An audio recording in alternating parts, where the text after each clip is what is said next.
বিএসএফের এই অনাহুত পুশিন ঠেকাতে বর্তমানে বাংলাদেশের ২৬টি সীমান্তবর্তী জেলায় বিপুল সংখ্যক বিজিবি মোতায়েন করা হয়েছে। ৮ ঘন্টার ডিউটি ফুলে বিজিবি এখন ৪ পালায় ২৪ ঘন্টা সীমান্তে চষে বেড়াচ্ছে। কুড়িগ্রামের রৌমারী থেকে দিনাজপুরের ফুলবাড়ি সবখানেই বিজিবির সঙ্গে কাঁধে কাঁধ মিলিয়ে রাত জাগছে সীমান্তবাসী। আর এই জমজমাট উত্তেজনার মধ্যে আজ নয়াদিল্লিতে বিএসএফ সদর দপ্তরে শুরু হচ্ছে বিজিবি বিএসএফের ৫৭তম মহাপরিচালক পর্যায়ের হাই ভোল্টেজ বৈঠক। বিজিবি প্রধান মেজর জেনারেল মোহাম্মদ আশরাফুজ্জামান সিদ্দিকী এবং বিএসএফ প্রধান প্রবীণ কুমার মুখোমুখি বসছেন।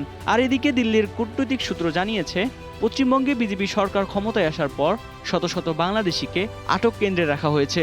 বৈঠকে তাদের পরিচয় নিশ্চিত করে বাংলাদেশের হাতে তুলে দেওয়ার বিষয়েও আলোচনা হতে পারে।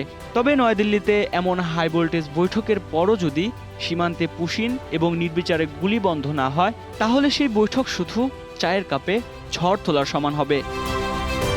ডেস্ক রিপোর্ট, একুশে টেলিভিশন।